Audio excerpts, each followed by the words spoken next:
सबसे बड़ा व्रत कोई है, सबसे बड़ा त्योहार कोई है तो छठ पर्व है। सबसे बड़ा व्रत है, सबसे कठिन व्रत है छठ पर्व। सबसे अधिक दिनों का है। हमारी सनातन संस्कृति में जितने भी व्रत हैं, कोई व्रत 1 दिन का होता है, कोई व्रत 2 दिन का होता है, पर छठ पर्व है जो 3 दिन और 4 दिन तक चलता है। तो आज कल परसों लगभग ये 3 दिन पूरे देश में ये व्रत मनाया जाता है, ये उत्सव मनाया जाता है छठी मैया का छठ पर्व। तो आप सभी को छठ पर्व की बहुत बहुत शुभकामनाएं। अभी से आज से व्रत प्रारंभ हो चुका है। नहाए खाए की परंपरा आज से स्टार्ट हो गई है। कल सायंकाल सूर्य अर्घ होता है, फिर परसों छठ को प्रातः सूर्य अर्घ होता है।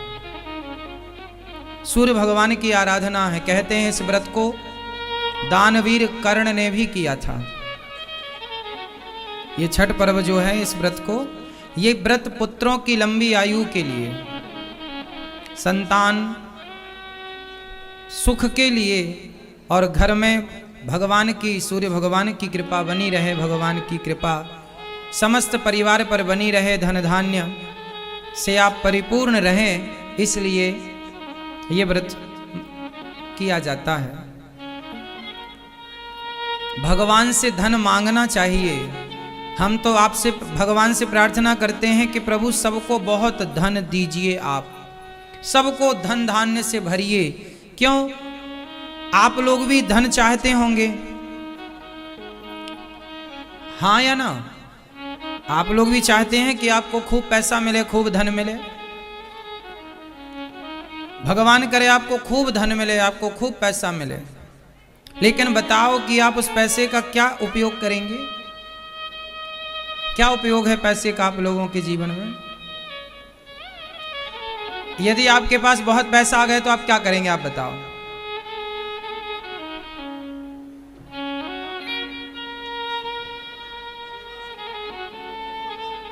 आप क्या करेंगे? तो अभी नहीं है क्या? अभी कौन सा कर रहे हो?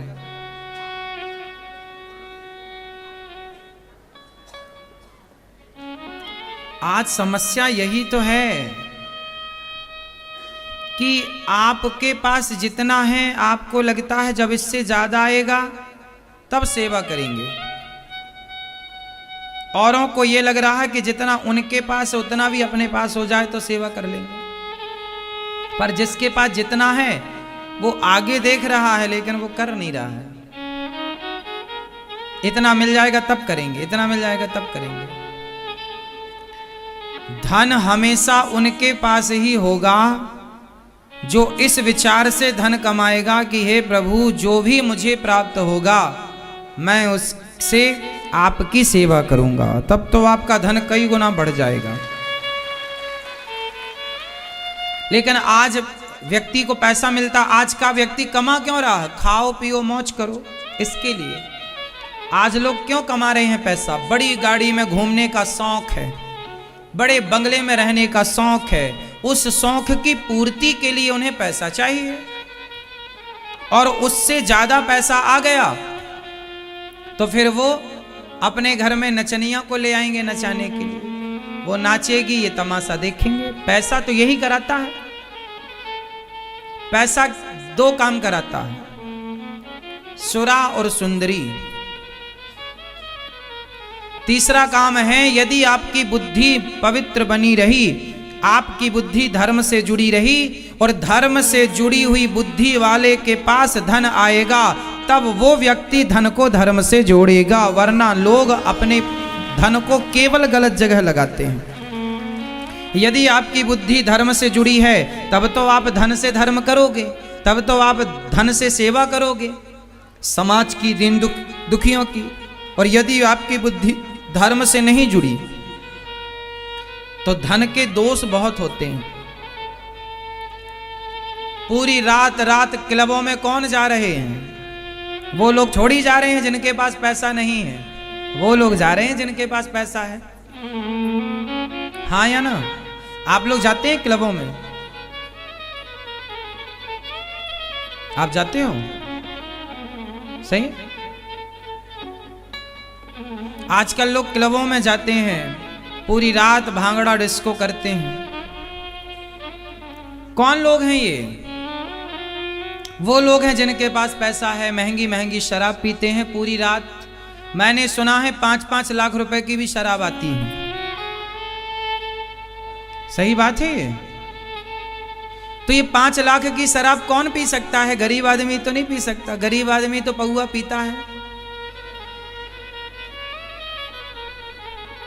और पी के पड़ा है नाली में और बड़बड़ बड़बड़ बड़बड़ किए जा रहा है। आज दुनिया में देख लीजिए, पुरुषों से ज्यादा धार्मिक स्त्रियां हैं। हर जगह जाकर देखिएगा, आज सत्संगों में आपके घर में जो भगवान जी रखे हैं वो पुरुषों के बल पर नहीं रखे, माताओं के, स्त्रियों के बल पर रखे। आज घर में यदि गीता रामायण भी सुरक्षित है तो वो स्त्रियों के कारण है।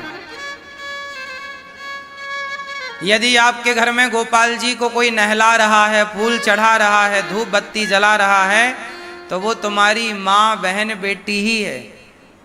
पुरुषों के भरोसे तो भगवान नहा भी ना पाए, 2 अगरबत्ती ना जला पाएंगे। सारे व्रत, उत्सव, त्योहार स्त्रियों के बल पर है। एकादशी आ गई, घर में स्त्रियां हैं तो पता लगता है कि आज एकादशी है। जिन घर में स्त्रियां नहीं है वहां पता ही नहीं लगता कि एकादशी है। दीपावली उस घर में दिखती है जिस घर में स्त्रियां हैं। जिस घर में स्त्रियां नहीं वहां काहे की दीपावली? बोलो।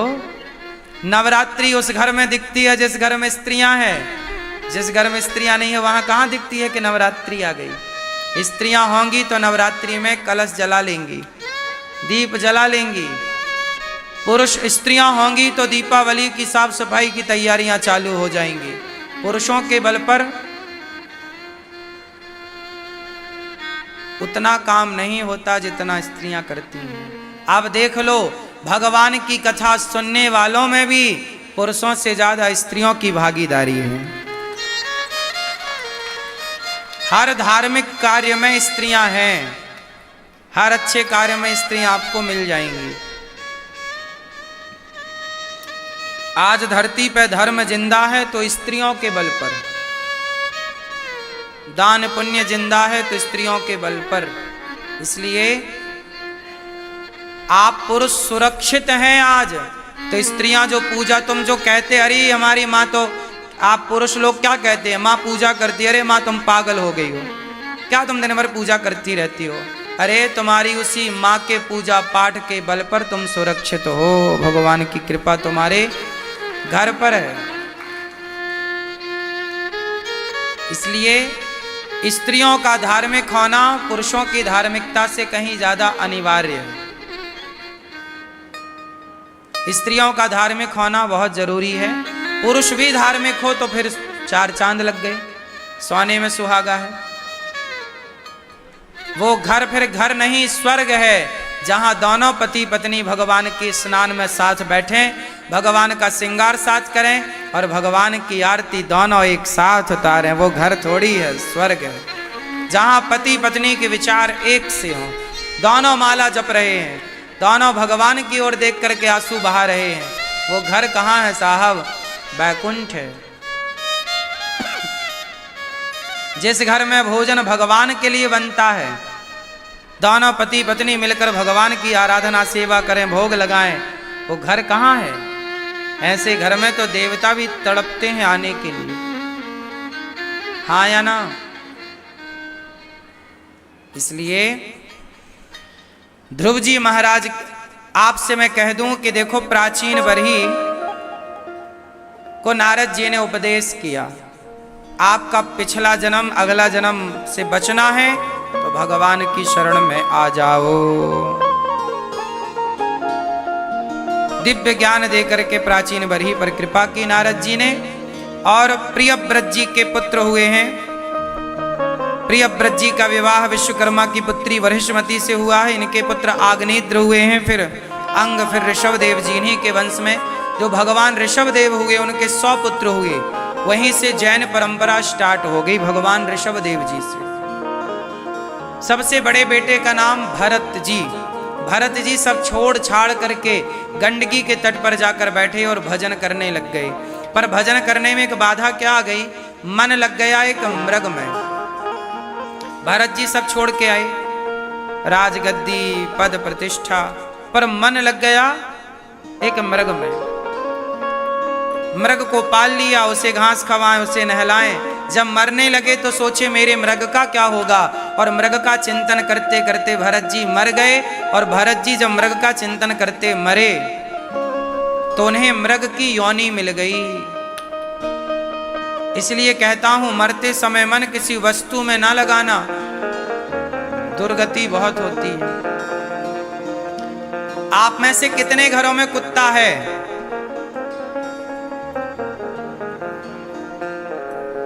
आजकल आपने देखे होंगे कुत्ते की बड़ी परवरिश होती है, लोग नहलाते हैं महंगे महंगे साबुन से, कंघी करते हैं कुत्तों की, बिस्किट खा रहा है। आपने सोचा कभी ये कुत्ता कौन हो सकता है? आप अपने कुत्ते की इतनी सेवा क्यों कर रहे हैं?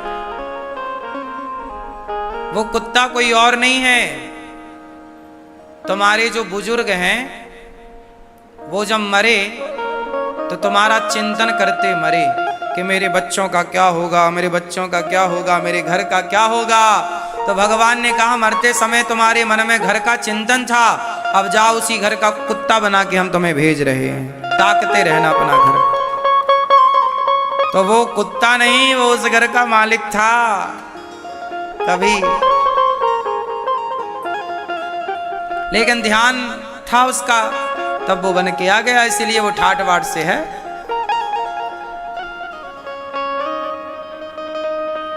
हाँ, मन लगा है कुत्तों में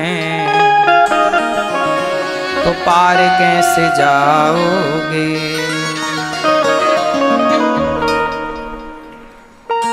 मन लगा है कुत्तों में पार कैसे जाओगे, खाली हाथ आए थे खाली हाथ जाओगे। हीरा ये जन्म कीमती क्यों मिला ये सोचा ना, हीरा ये जन्म कीमती क्यों मिला ये सोचा ना। पता ही नहीं चला, आपने सोचा ही नहीं कि ये जीवन क्यों मिला है। कुत्तों की दौड़ में दौड़े जा रहे हो। हम आपसे ये कहते हैं कि देखो, परवरिश सेवाएं सबकी करो, पर आसक्ति जो है वो किसी से ना हो, मन ना लग जाए, क्योंकि पूरी गति मन की है। किसकी है? बोलो। मन। उद्धव मन न भये 10-20। मन की गति है अटपटी, झटपट लखे न कोय, और मन की जब खटपट मिटे तो झटपट दर्शन। हाँ, पूरा खेल मन का है। किसका है? बोलो। मन का। इसलिए मन को संभालो, सबसे मन हटे, भगवान में लगे। भरत जी मृग बने, तीसरा जन्म उनका मनुष्य रूप में हुआ, और वो एक राजा रहुगण को उपदेश करते हैं। भाइयों ने खेत में धान ताकने भेजा तो भरत जी बोले राम जी की चिड़िया, राम जी का खेत, और खाओ री चिड़िया भर भर पेट। चिड़िया उड़ाने भेजा था भरत जी को भाइयों ने, जाओ खेत में चिड़िया उड़ाना। वो बिठा के खवा रहे हैं। भाइयों ने निकाल दिया कि निकम्मा है, किसी काम का नहीं, घर से निकाल दिया। भरत जी मस्त। एक बात बताएं, जब आप किसी के काम के नहीं रह जाते ना, तब फिर भगवान अपने काम में आपको ले लेते हैं कि भाई अब तू मेरे काम का। जब किसी के काम के नहीं तो भगवान के काम के। इसलिए हम आपसे कहते हैं, कोई दुनिया के लोग आपको निकम्मा कहें, परेशान ना हुआ करो। ठीक है, हम तुम्हारे काम के नहीं हैं, हम भगवान के काम के। भरत जी राजा रहुगण इतने बड़े ज्ञानी कि वो भरत जी एक दिन सिंधु सौवीर देश का राजा रहुगण पालकी पर चढ़कर जा रहा था। रास्ते में उस रहुगण का कहार बीमार पड़ गया। कहार समझते हो? मैया कहार जानती हो मेरी माँ? बताओ कहार क्या होता? नहीं नहीं, चलो रे डोली उठाओ कहार, पिया मिलन की रुत आई। चलो रे डोली उठाओ कहार। अब आया कुछ याद?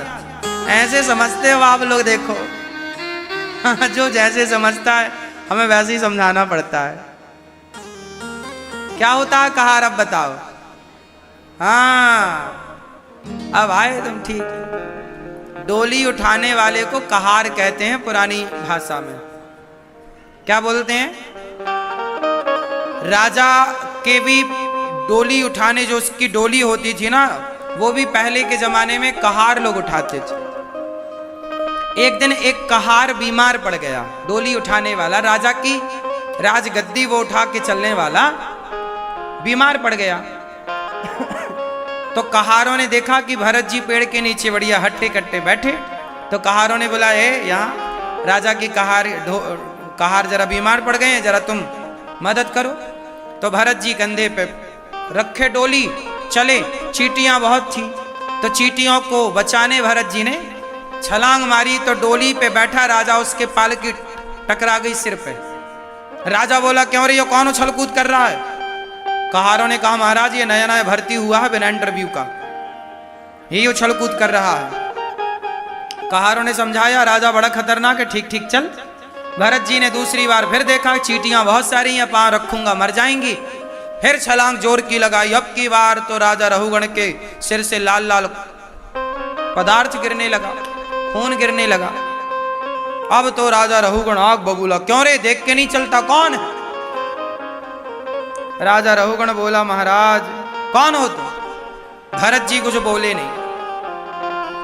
कहारों ने कहा, महाराज ये उछल कूद कर रहा है। राजा रहुगण बोला, अच्छा बड़ा दुबला पतला है, जबकि भरत जी हट्टे कट्टे थे। व्यंग बोला उसने, बड़ा दुबला पतला है, जानता नहीं मैं कौन हूं, मैं तुझे मृत्यु दंड दूंगा।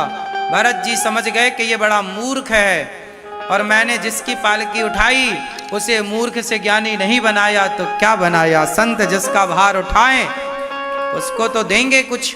तो भरत जी ने आज पहली बार अपना मुंह खोला।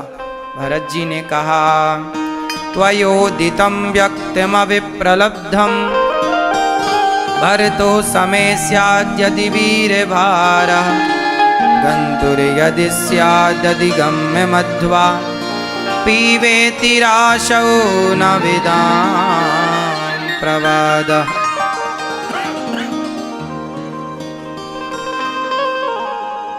देखो भगवान भरत जी कहते हैं कि देखो, आप कहते हो बड़ा दुबला पतला है, मैं तुझे मार दूंगा। आज भरत जी ने सवाल किया रहुगण से, महाराज ये बताओ मारोगे किसे? शरीर को मारोगे या फिर आत्मा को? बताओ किसे मारा जा सकता है? कौन मरता है, शरीर के आत्मा? बोलो क्यों भैया, कौन मरता है? चश्मा वाले भैया, शरीर मरता है, क्या आत्मा मरती है? उत्तर दो मैया, ओ पीली मैया, चली मेरी माँ। एक झोला कथा सुन ली मैया ने, एक झोला भर गया। चलिए सुनो, शरीर मरता है और आत्मा। अच्छा ये बताओ, स्वर्ग नरक कौन जाता है? शरीर तो आपका यहीं जल जाता है, आत्मा जाती है स्वर्ग नरक। तो आत्मा तो भोगेगी कैसे? स्वर्ग का सुख कौन भोगेगा? शरीर तो आप यहीं मर गए ना, आत्मा को सुख दुख होता नहीं है। तो स्वर्ग का नरक का सुख दुख किसे होगा?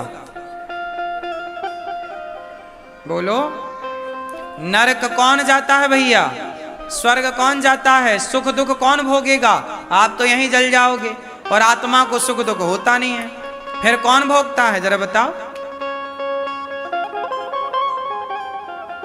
कौन? क्यों भैया? कौन शरीर? कितने शरीर होते हैं आपके अंदर? बोलो। 5। बताओ कौन कौन से हैं? 5 शरीर होते हैं। 5 तत्व होते हैं, पृथ्वी, जल, वायु, अग्नि, आकाश, जिससे शरीर बनता है। शरीर 3 प्रकार के होते हैं। स्थूल शरीर, ये जो बैठा है, सूक्ष्म शरीर जो सपना देखता है, और कारण शरीर जिस कारण से आपको ये पुरुष बनाया, जिस कारण आपको स्त्री बनाया, जिस कारण कुत्ता, बिल्ली, पशु, पक्षी 3 शरीर हैं। कारण, कारण मतलब जिस कारण, भाई आप पुरुष बने तो कोई कारण रहा होगा, ये स्त्री बनी तो कोई कारण रहा होगा, ये कुत्ता बना तो कोई कारण, वो कारण को कारण शरीर मानते हैं। दूसरा होता है सूक्ष्म शरीर, और एक शरीर ये है जो आप बैठे हो, ये कौन सा है? ये स्थूल, ये चिता पे जल जाएगा। स्थूल शरीर हमारा 5 चीजों से मिलकर बनता है, पृथ्वी, जल, वायु, अग्नि, आकाश, और ये 5 चीजों से मिलकर बना, 5 में समा जाएगा। 5 में विलीन हो गया तो उसे आप कह देते हैं मर गया। मरता नहीं है, 5 से बना था, 5 में मिल गया, उस प्रोसेस को लोग मरना कहते हैं। ठीक है, अब ये बताओ कि यमराज जी पकड़ के ले किसे जा? लोग कहते हैं मर गया। कौन मर गया? स्वर्ग नरक यमराज जी किसे पकड़ के ले गए? यमदूत किसे ले जाते हैं? बताओ, यमदूत किसे पकड़ के ले जाते हैं? हाँ, सूक्ष्म शरीर को। ये सूक्ष्म शरीर है क्या? कहां रहता है ये? कहां रहता है? आपके भीतर सूक्ष्म शरीर कहां रहता है? हाँ? आत्मा में नहीं, आत्मा अलग है। हाँ? हृदय में रहता है, तो एक्सरे कराने में आता काहे नहीं है?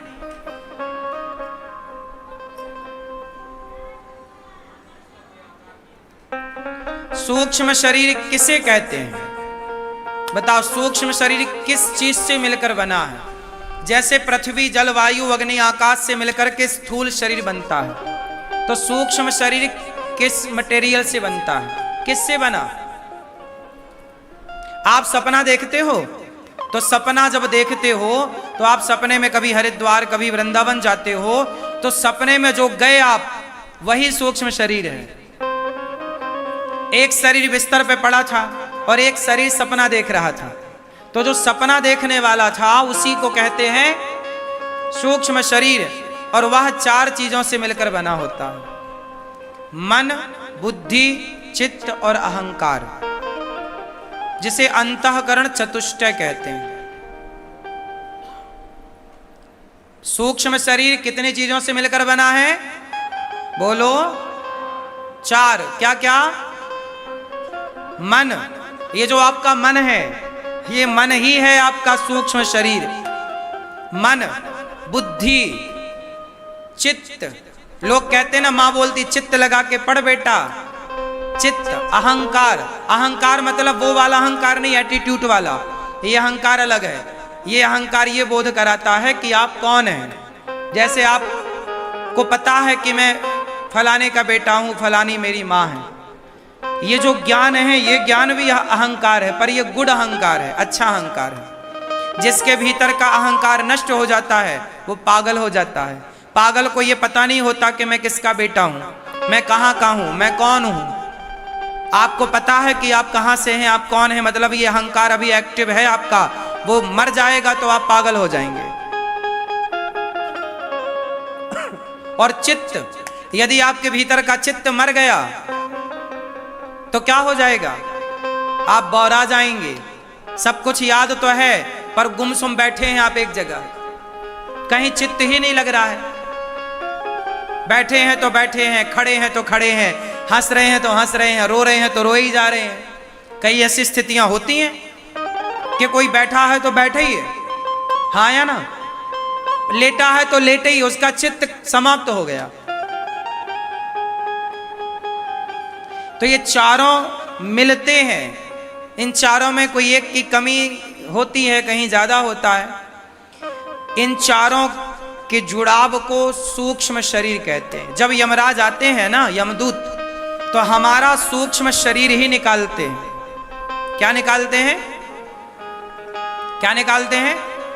सूक्ष्म शरीर निकाल लिया, आत्मा निकलकर उस सूक्ष्म शरीर में प्रवेश कर जाती है और उस सूक्ष्म शरीर को ही यमराज ले जाते हैं, यमदूत ले जाते हैं, यमराज के सामने पेशी करते हैं। यमराज जी पूछते हैं क्या पुण्य किया, क्या पाप किया। वहां पूरा हिस्ट्री, आपने जो पुण्य किया, जो पाप किया, सब वहां पे यमराज के अपने सिस्टम पे दिखता है। आपने कितना पुण्य किया, कितना पाप, सब वहां चढ़ा हुआ है। आपने अंधेरे में किया, उजेले में किया, दिन में किया, रात में, सब कुछ हिसाब है। अच्छा बताओ, जब आपका हिसाब किताब होगा पाप पुण्यों का, तो आप लोगों का ज्यादा क्या निकलेगा, पाप की पुण्य? हाँ, क्या निकलेगा मैया? पाप। क्या निकलेगा आपका? पाप। क्या निकलेगा मैया? पाप। क्या निकलेगा आपका?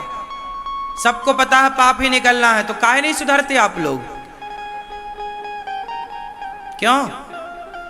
जब पता है कि पाप निकलना है तो काहे किए जा रहे हो? डंडा पड़ेगा कोड़ा यमराज जी का, तब सुधरोगे। हमारे कहने से नहीं सुधरना। आप सबको पता है कि जब हिसाब होगा यमराज के यहां तो हमारा ज्यादा क्या निकलेगा? पाप। तो काहे इतना पाप करते हो? पाप में थोड़ा रोक लगाओ, रोको, कंट्रोल करो अपने पापों में, और पुण्य की मात्रा बढ़ाओ। जैसे आप मरे, यमराज जी ले गए, वहां आपका हिसाब हुआ, माना कि आपके 5 किलो पाप निकले। उदाहरण दे रहे हैं, आगे तो भगवान जाने कितना निकलता है।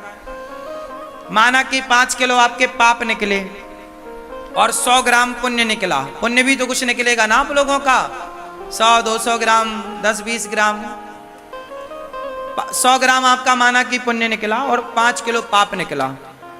तो पहले यमराज जी कहेंगे जो ज्यादा है वो भोगो। तो ये जो पाप आप कमा के जाओगे ना, इस पाप को भोगने के लिए फिर से यहाँ संसार में कुत्ता बनकर, बिल्ली बनकर, चमगादड़ बनकर के, गिलहरी बन के, गिरगिट बन के 84 लाख योनियों में आना पड़ेगा। तो ये कुत्ता कौन है, बिल्ली कौन है? ये सब मनुष्य थे, गलत काम किए तो कुत्ता बिल्ली बने घूम रहे हैं। 84 लाख योनियों में ही तुम्हारे वो पाप कटते हैं। यही आना पड़ता है।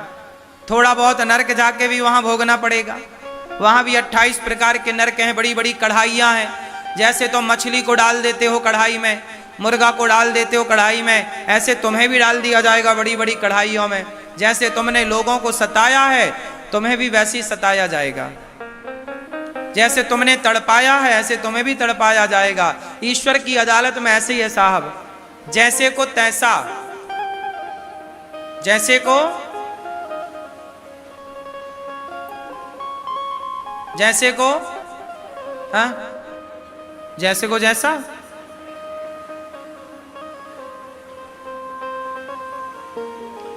जैसी करनी वैसी भरनी, आज किया कल पाएगा। चढ़ता सूरज धीरे धीरे ढलता है, ढल जाएगा। तो आप लोगों को पाप भोगने फिर आना पड़ेगा। कुत्ता बिल्ली चमगादड़, नाली का कीड़ा, नाली में कीड़े बिलबिला रहे हैं, कौन है? ये सब मनुष्य थे कभी, करनी इतनी बुरी करी कि नाली के कीड़ा बन गए। मत करो रे भैया पाप, बड़ा मजा आ रहा है, लेकिन इसका जब दंड मिलेगा ना, नानी याद आएगी। जब आप सारे पापों को भोग लेते हो तब आपका जो 100 ग्राम पुण्य है वो पुण्य शेष रह जाता है, तो यमराज जी बोलते हैं जाओ अब एक बार और हम आपको मनुष्य का मौका दे रहे हैं। तब 84 लाख योनियां भोग कर बड़े भाग्य मानुष तन पावा, फिर मानव का शरीर मिलता है। हम लोग कितने पाप करते हैं। सबसे बड़ा पाप क्या है? अच्छा बताओ, इस धरती का सबसे बड़े पाप का नाम बताओ, आप बताओ।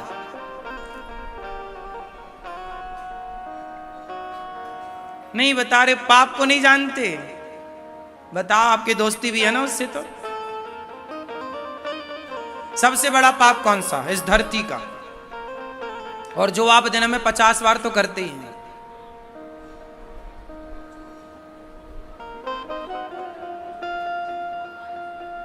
सबसे बड़ा पाप कौन सा इस धरती का है? किसी को पैसा देना। अच्छा, आज के जमाने में तो किसी को पैसा देना भी पाप ही है। दे दो फिर रोते रहो लेने के लिए।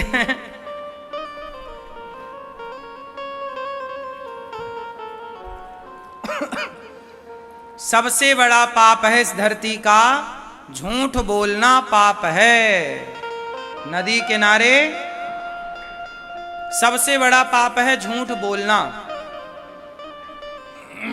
नहीं असत्य सम पातक पुंजा, झूठ से बड़ा सत्य बराबर तप नहीं, झूठ बराबर पाप। जाके हृदय साँच है प्रभुता के हृदय आप। सबसे बड़ा पाप है झूठ बोलना, और आप लोग झूठ ही सबसे ज्यादा बोलते हो, हाँ या ना? क्यों बोलते हैं मैं ये पूछना चाहता हूं। काहे बोलते हो झूठ? सच बोल के भी रोटी खा सकते हो आप। क्यों बोलना है? ये सारे पाप देखो, तुम झूठ बोल के कितना भी कमाओ सब यहीं रह जाएगा, पर जो तुमने झूठ का पाप कमाया वो पाप की गठरी संग जाएगी। इसलिए पाप से बच लो मेरी मां। सबसे बड़ा पुण्य क्या है? बोलो। सबसे बड़ा पुण्य है झूठ बोलना पाप है, और सच बोलना सबसे बड़ा पुण्य है। धर्म न दूसर सत्य समाना, सत्य से बड़ा कोई पुण्य नहीं, और पाप से बड़ा कोई, झूठ से बड़ा कोई पाप नहीं। अब क्या करें महाराज, पाप हो गए, अब क्या करें? अब क्या करो? अब भगवान का नाम जपो, और अब से मत करना, अब से नहीं करना। तो बस बात बन गई। तो अब से नहीं करोगे ना। कितने लोग सच बोलेंगे? आज से सच्ची बोलना है। कितने लोग सच्ची बोलेंगे? मैया सच बोलोगी? मैया आप क्या फोन लगा के पूछ रही हो सास से कि सच बोलूं क्या? नहीं, आप बोलोगी मैया सच? नहीं बोलोगी।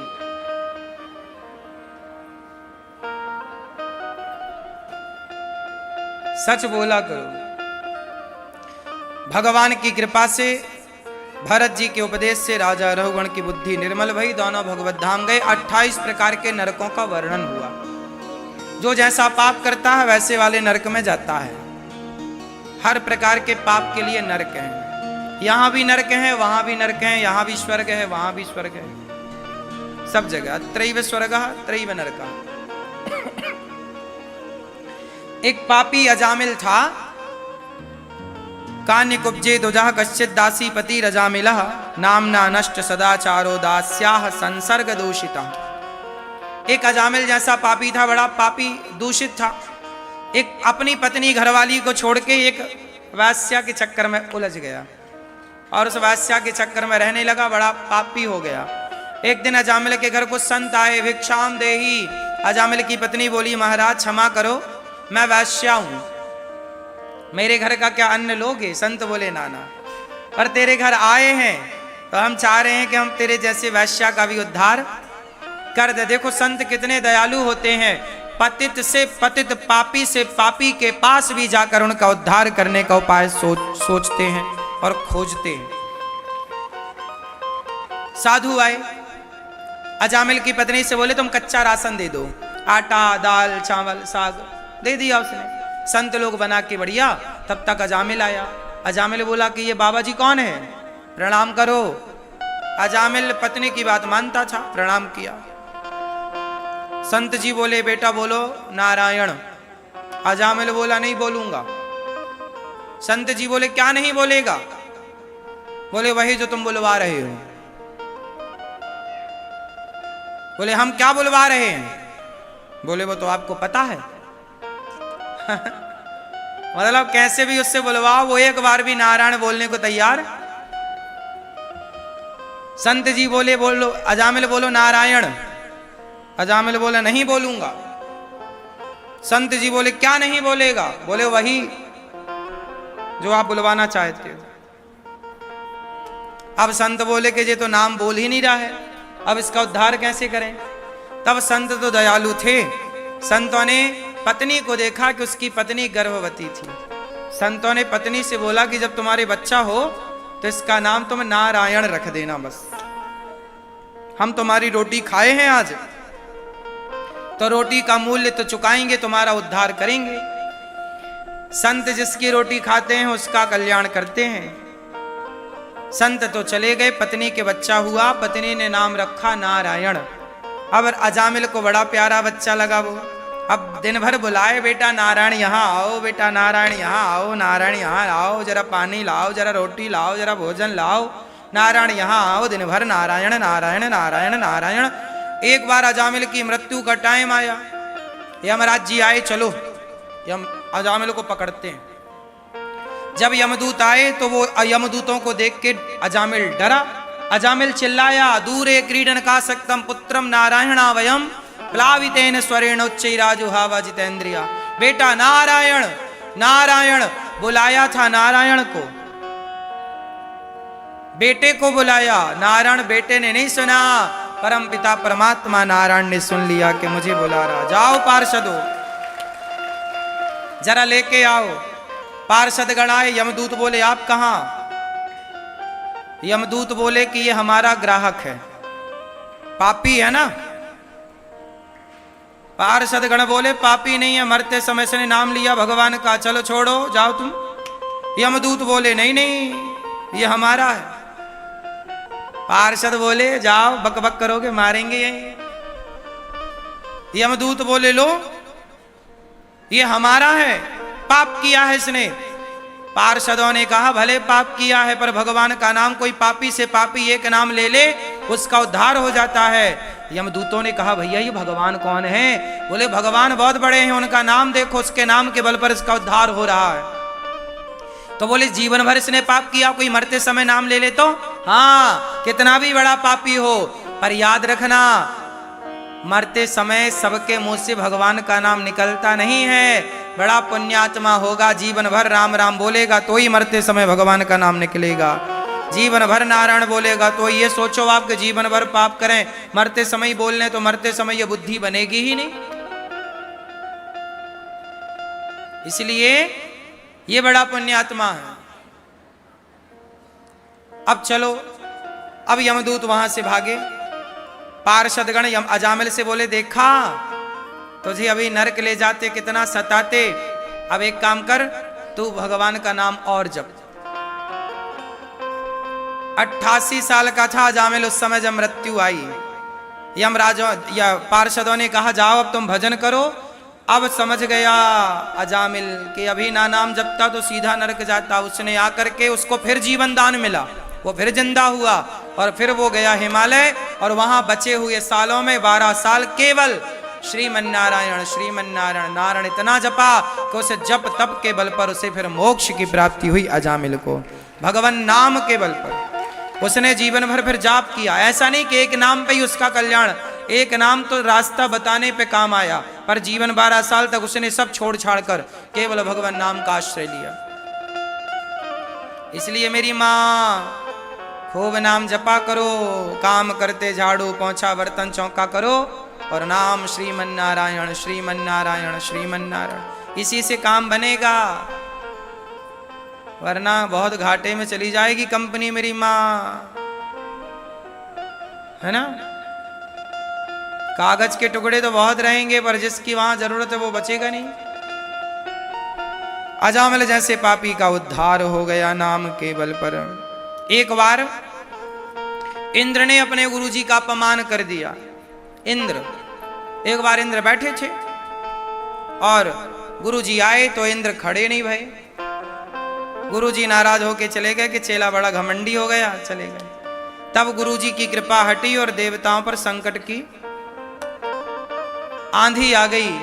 देवराज घबराए भागे, गुरुजी को ढूंढा पर कहीं गुरुजी का पता नहीं। गुरुजी अंतर्धान हो गए। तब इंद्र ने विश्वरूप को इमरजेंसी गुरु बनाया। नारायण कवच की दीक्षा ली और नारायण कवच की दीक्षा लेकर के वो बलवान हुए। एक बार यज्ञ कर रहे गुरुजी तो पता लगा इंद्र को कि दैत्यों को उन्होंने आहुति दे दी तो सिर काट दिया विश्वरूप का। तब इंद्र को हत्या लगी, 4 लोगों में हत्या बांटी। स्त्री को हत्या दे दी रज के रूप में, वृक्षों को हत्या दे दी गोंद के रूप में, पृथ्वी को हत्या दे दी बंजर भूमि के रूप में, जल को हत्या दे दी झाग के रूप में। ये जो स्त्रियों की रजस्वला मासिक धर्म है, यह इंद्र के द्वारा दी गई ब्रह्म हत्या है। अब आप ये ना कहें कि महाराज हमें क्यों दिया, स्त्रियों ने मांग लिया तो इंद्र ने दे दिया। फिर इंद्र तो उस हत्या से मुक्त हो गए। अब बड़े परेशान हुए इंद्र, गुरुजी की हत्या हो गई। तब इंद्र ने, त्वष्टा ऋषि ने एक वृत्तासुर नाम के दैत्य को प्रकट किया इंद्र को मारने के लिए, पर गलती होने से इंद्र से मरने वाला प्रकट हुआ। तब दधीची ऋषि की हड्डियों का इंद्र ने वज्र बनाया। दधीची ऋषि एक ऐसे ऋषि हैं जिन्होंने अपनी हड्डियों का दान कर दिया था। शरीर में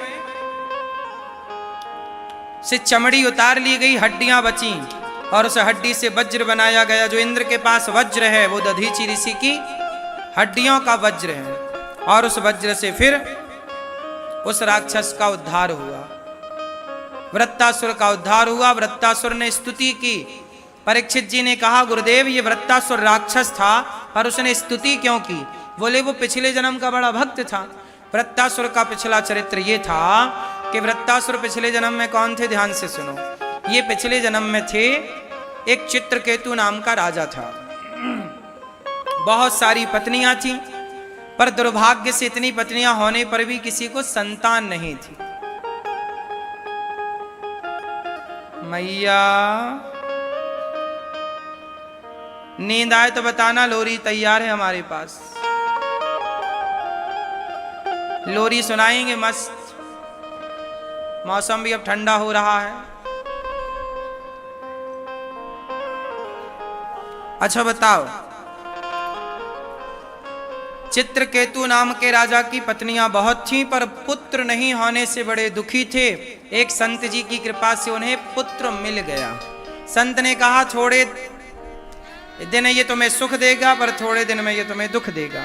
5 साल का बच्चा हुआ, 5 साल तक खूब मजे खूब आनंद, बेटा हुआ बेटा हुआ बेटा। लेकिन 5 साल बाद ना राजा की रानियां बहुत थीं, एक रानी को बेटा हुआ संतों की कृपा से, पर जो अन्य रानियां थीं उन्हें कुछ नहीं हुआ।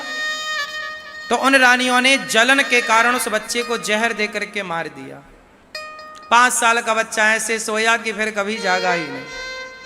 राजा रानी रोए, हे विधाता तुम बड़े निष्ठुर निर्दयी हो, क्या बिगाड़ा बच्चे ने, मारना था हमें मार दिया होता। तब नारद जी आए, नारायण नारायण, क्यों रो रहे हैं? बोले महाराज बेटा चला गया, आप जीवित कर दो।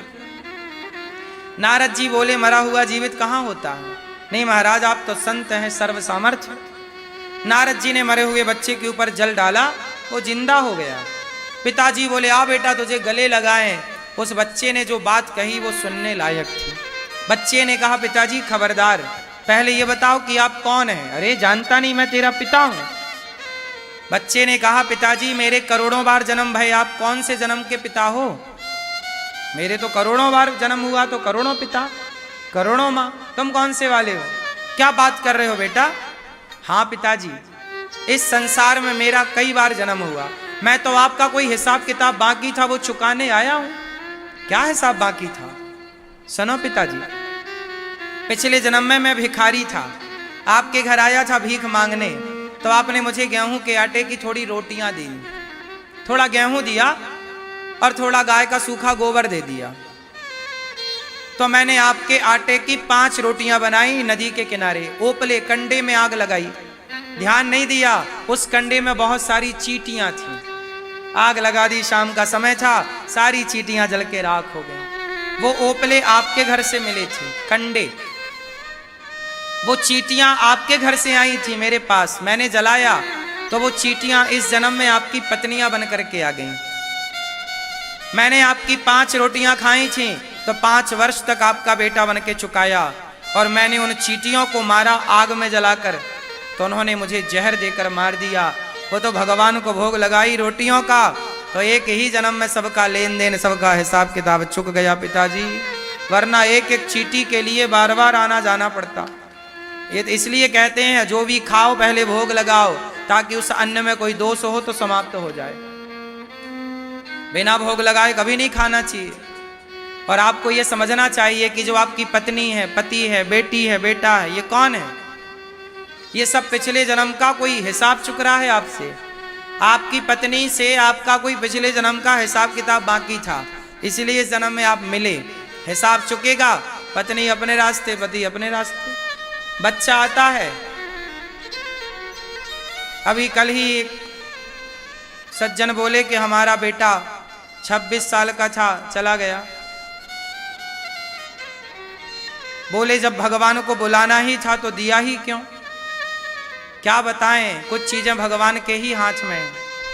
आपका जैसे आपने मेरे साथ अच्छा किया तो अगले जन्म में मैं आपका बेटा बन के आ जाऊंगा, मैं आपके साथ अच्छा करूंगा। आपने मेरे साथ बुरा किया तो मैं आपका बेटा बन के आ जाऊंगा, मैं आपके साथ बुरा करूंगा। बहुत सारे बेटा बुरा करते हैं, बहुत सारे बेटे माँ बाप के साथ अच्छा करते हैं। तो जो बुरा हो रहा है उसमें भी दोष तुम्हारा ही है। क्यों? क्योंकि वो तुम्हारे ही कर्मों का दंड है। एक बात बताएं, कोई किसी को सुख दुख नहीं देता, को ना काहू को सुख दुख कर दाता, निज कृत कर्म भोग सब भ्राता। हर प्राणी अपने किए का पाप और पुण्य भोगता है, जैसा करेगा वैसा। हाँ, आपको लगता है कि आप दुखी हैं, कोई दुखी नहीं है आप, ये आप अपने कर्मों का दंड भोग रहे हैं। दशरथ जी रो रहे हैं, मेरे राम वनवास ना जाओ, तड़प रहे हैं। ये दशरथ जी जो रो रहे हैं, जो दुख आया, ये दुख क्यों आया? क्योंकि ये दशरथ जी के कर्म दंड है। इन्होंने भी एक बेटे को मारा था, श्रवण कुमार को, तो उनके माँ बाप भी तड़प तड़प के मर गए थे। तो उन्होंने तो श्राप दिया था कि जैसे हम पुत्र के वियोग में तड़प रहे हैं, जाओ तुम भी पुत्र के वियोग में तड़पोगे।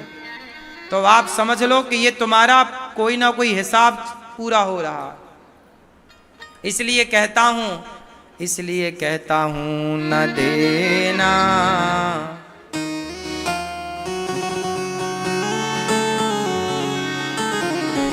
न देना दोष किस्मत को,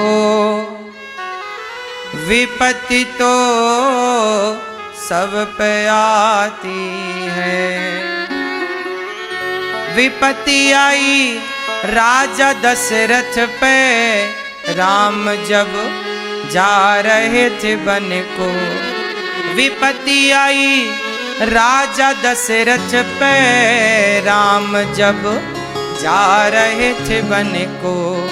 न देना दोष कैकेयी को, विपत्ति तो सब पे आती है। विपत्ति आई अंधा अंधी पे, लाल श्रवण सपाया है। विपत्ति आई अंधा अंधी पे, लाल श्रवण सपाया है। न देना दोष दशरथ को, विपत्ति तो सब पे आती है। विपत्ति आई विपत्ति आई रानी द्रौपदी पर,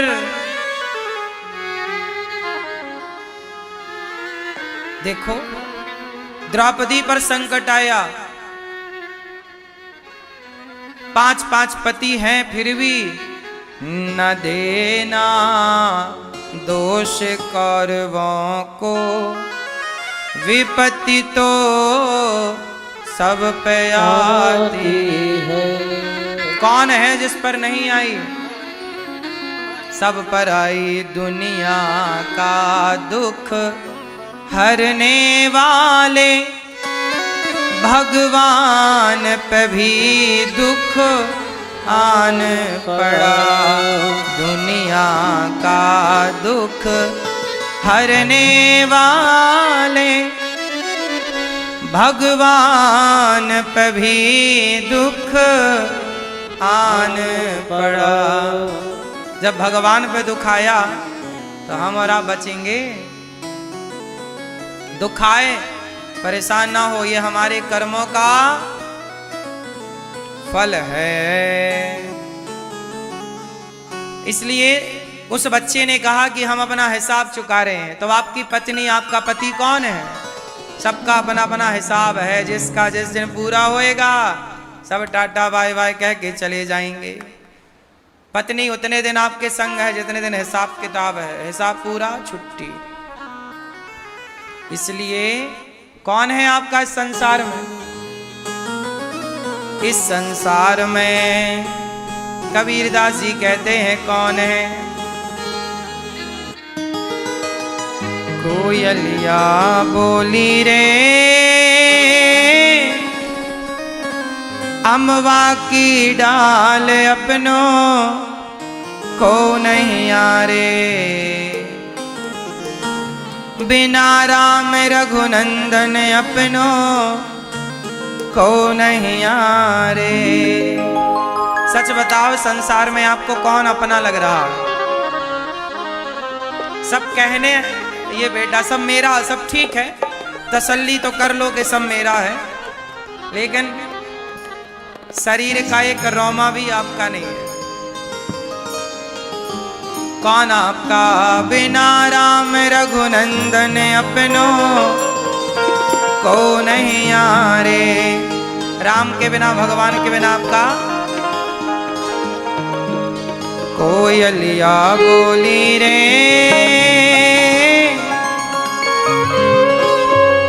अमवा की डाल अपनों को नहीं आरे, बिना राम रघुनंदन अपनों को नहीं आरे।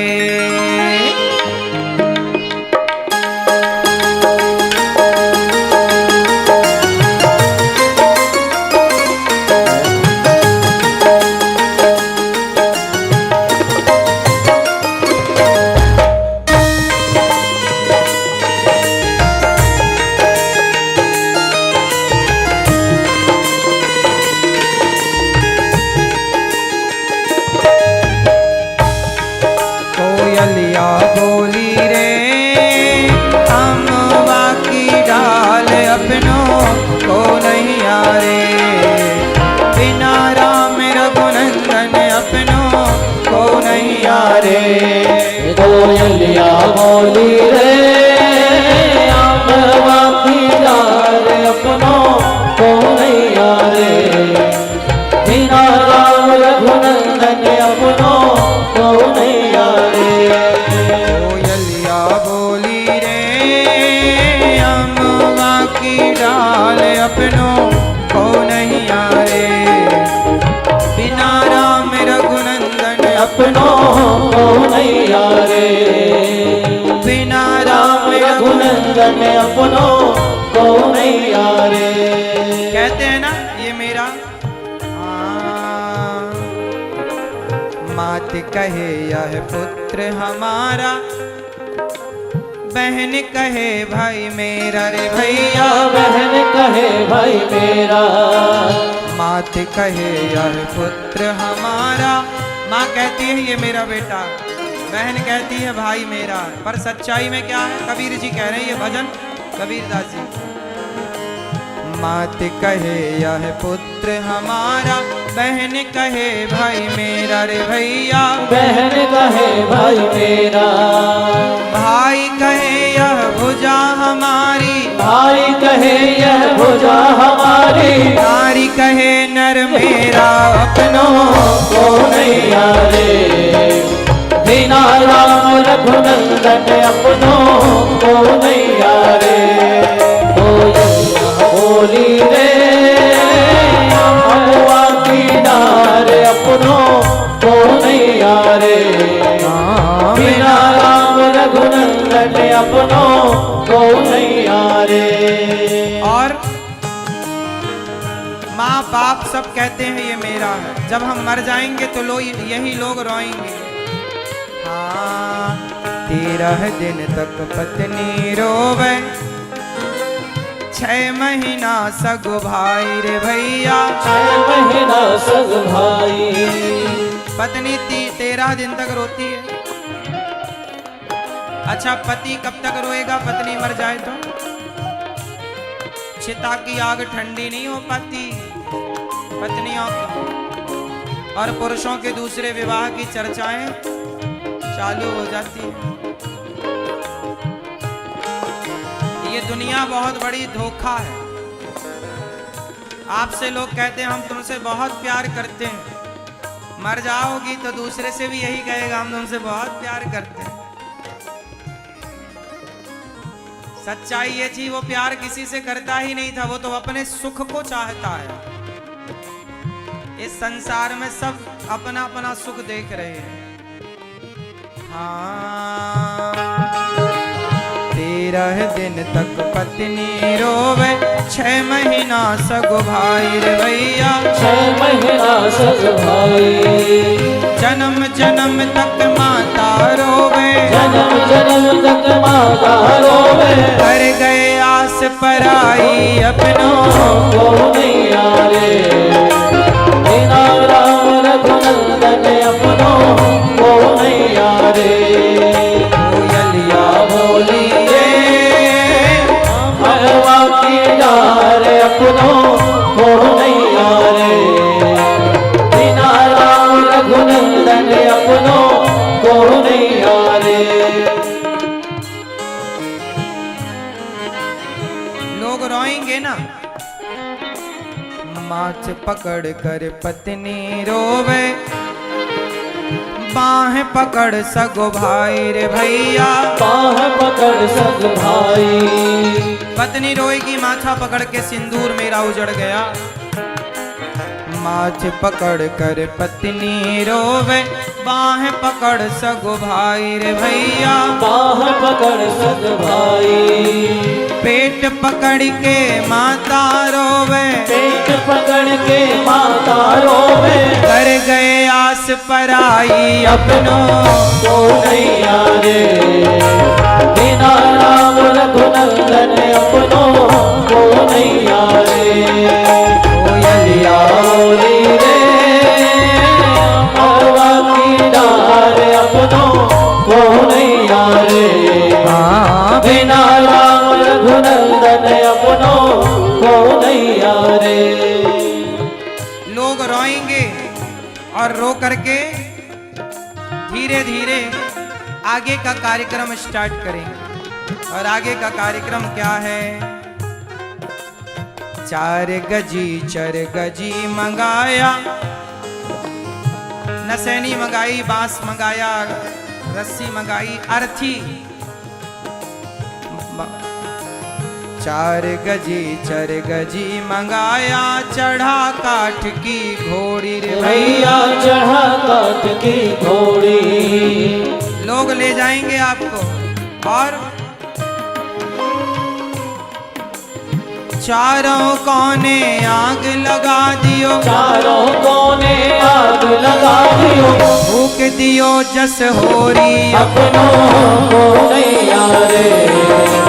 बिना राम रघुनंदन अपनों को नैया रे। कोयलिया बोली रे अमवा की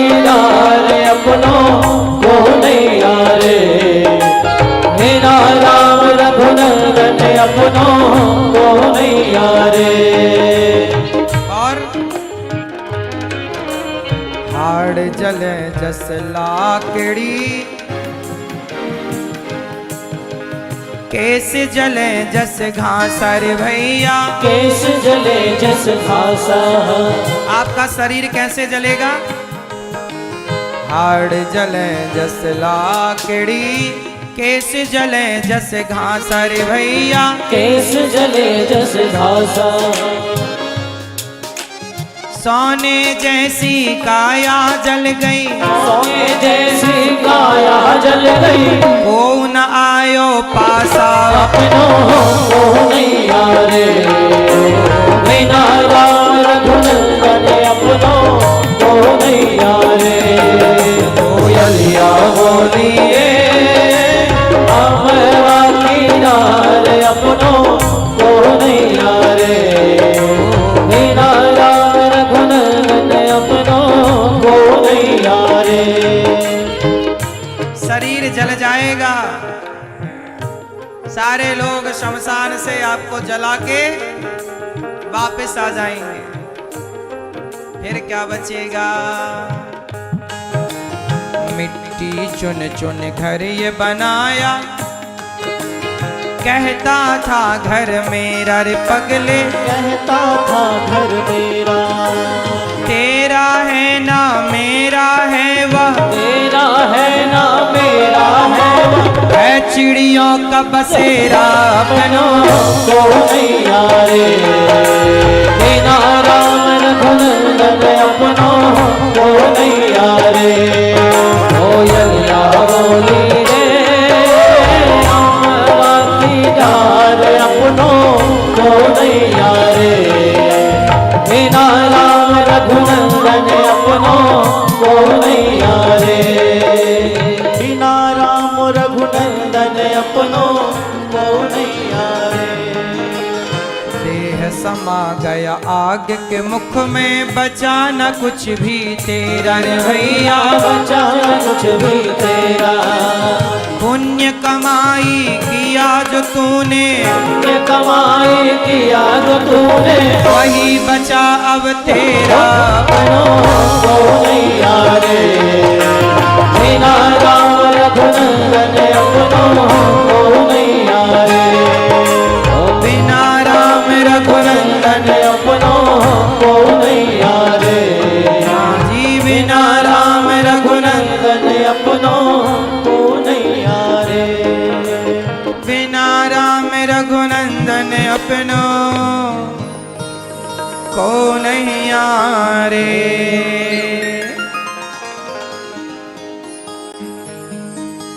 550 बराती आ गए, ले चल होई रे भैया, चलो जल्दी ले चलो।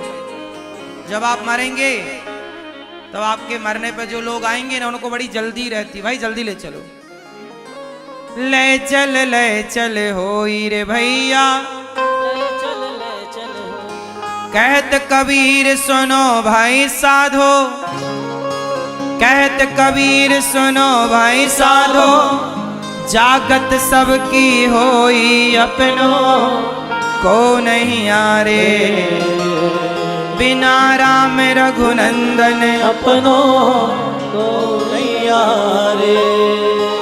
सच्ची बताओ आपका कौन है? मैया कौन है आपका? बिना राम रघुनंदन अपनों को नहीं आरे। आया ना? हाड़ जले जस लाकड़ी, केस जले जस घास रे भैया, केस जले जस घासा। सोने जैसी काया जल गई, को न आयो पासा अपनों को नहीं आरे।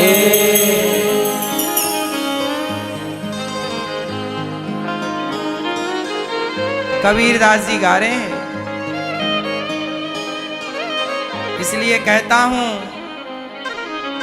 समय ना गवाओ, श्वासों का क्या भरोसा, श्वासों का क्या भरोसा, श्वासों का क्या भरोसा, रुक जाए चलते चलते, रुक जाए चलते चलते,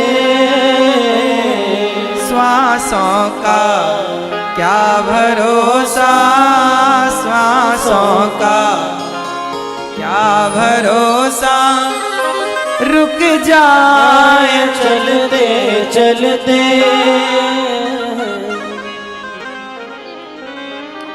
इसलिए श्वास बची है, प्रत्येक श्वास भगवान के स्मरण में लगाओ।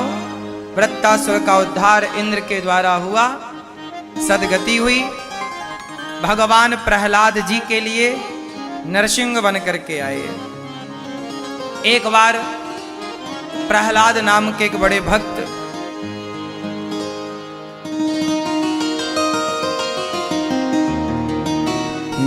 यदा देवेषु वेदेषु गौषु विप्रेषु साधुषु धर्मे मयि च विद्वेषः सवाशु विनश्यति।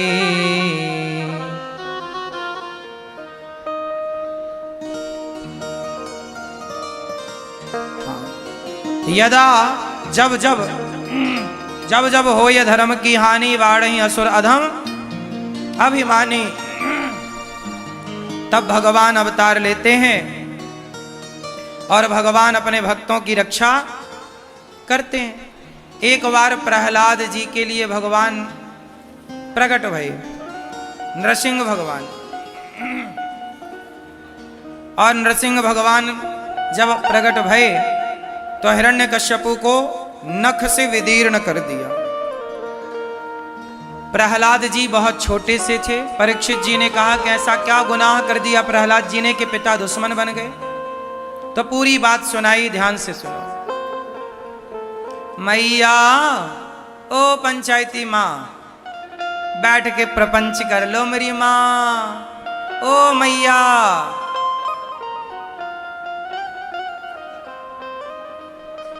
बैठो मेरी माँ।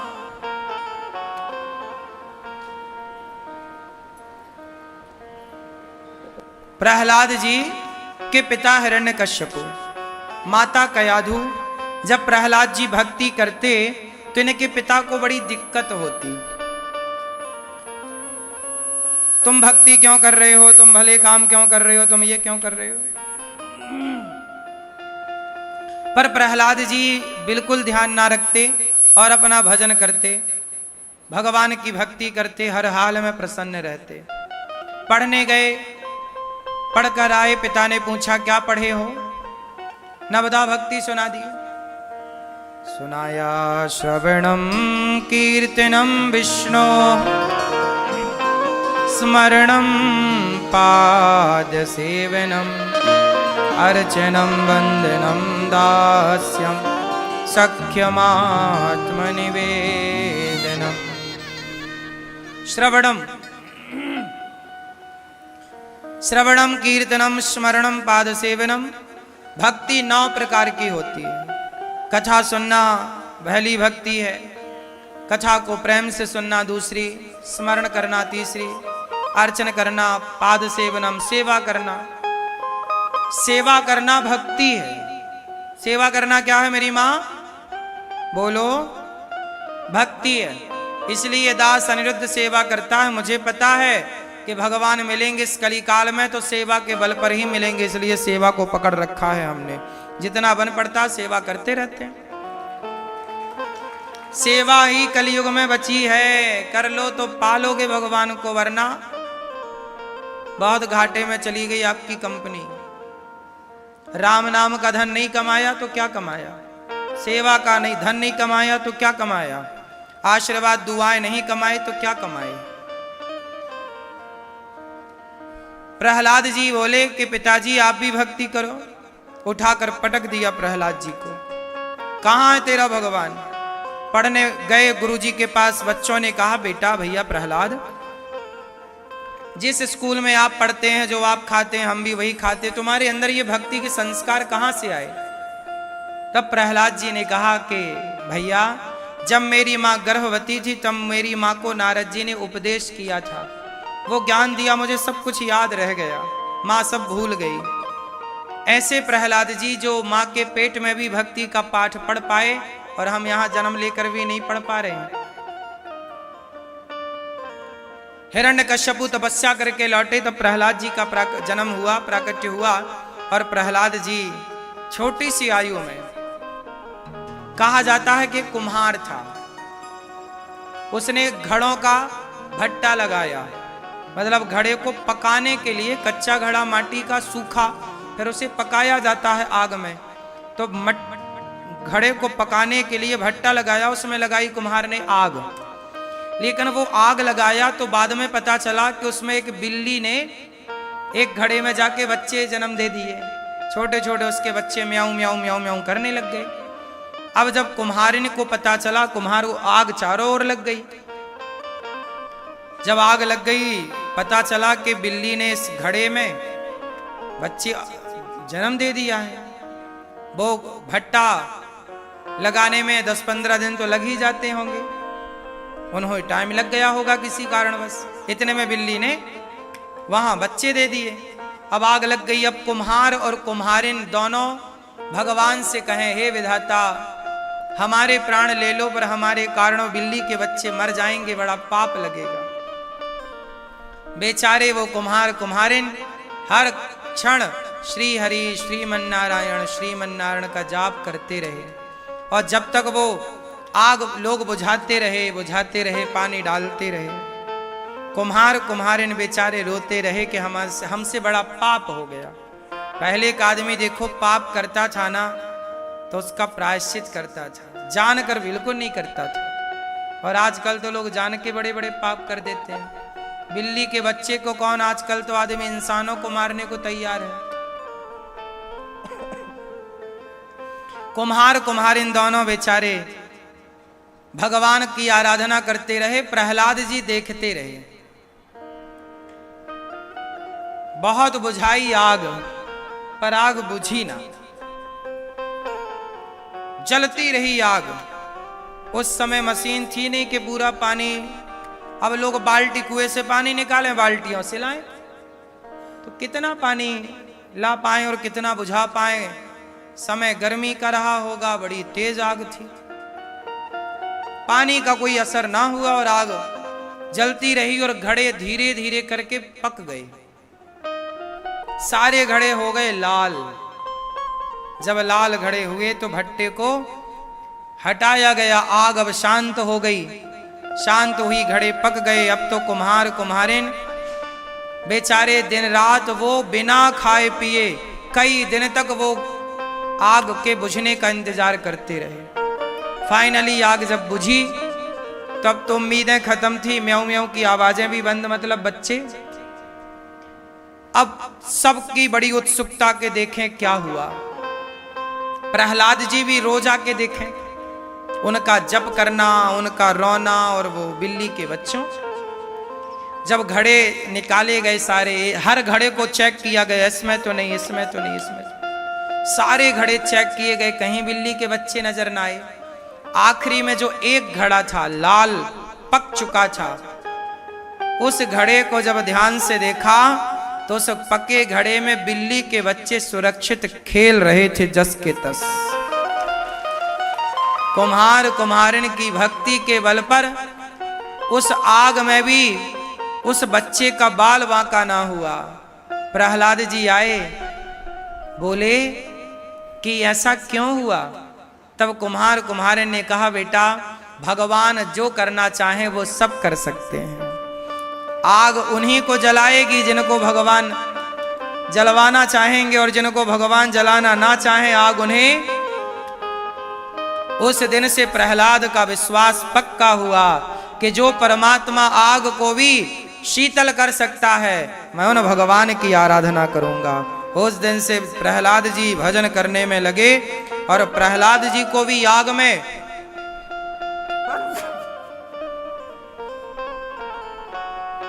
जलाने का प्रयास किया हिरण्यकश्यप ने, पर आग स्वयं, होलिका स्वयं जल के भस्म हो गई और प्रहलाद जी का बाल भी बांका ना हुआ। तब से होली का त्योहार मनाया जाने लगा। आग ने प्रहलाद जी को भी जलाने के लिए हिरण्यकश्यप ने लगाई, पर कहां जला सकी। प्रहलाद जी की भगवान ने सदा सर्वदा रक्षा की। प्रहलाद जी से कहा हिरण्यकश्यप ने, कहां है तुम्हारा भगवान? क्या इस खंबे पे भगवान है? हाँ। जो प्रहार किया खंबा तोड़कर भगवान नरसिंह प्रकट हो गए। बोलिए नरसिंह भगवान की। हिरण्यकश्यप को भगवान ने मार गिराया। हिरण्यकश्यप को मार के प्रहलाद जी को गोद में बिठाया। सबने भगवान की स्तुति की। प्रहलाद जी ने कहा, ब्रह्मा दया सूर्यगणा मुनयोथ सिद्धा। बड़े बड़े सिद्ध लोग आपकी स्तुति करके गए प्रभु, मैं क्या कहूँ। भगवान बोले, प्रहलाद तुम्हारे वंश में और भी कोई होता मैं सबका उद्धार कर देता। पुत्र कुछ मांग लो। प्रहलाद जी ने कहा, प्रभु क्या मांगूं? ऐसी कृपा करो कि मेरे भीतर कभी कुछ मांगने की इच्छा ही ना हो। प्रहलाद जी ने क्या मांगा? कि मैं निष्काम हो जाऊं। क्या हो जाऊं? बोलो, निष्काम। मैं कैसा हो जाऊं? निष्काम, निष्कपट हो जाऊं।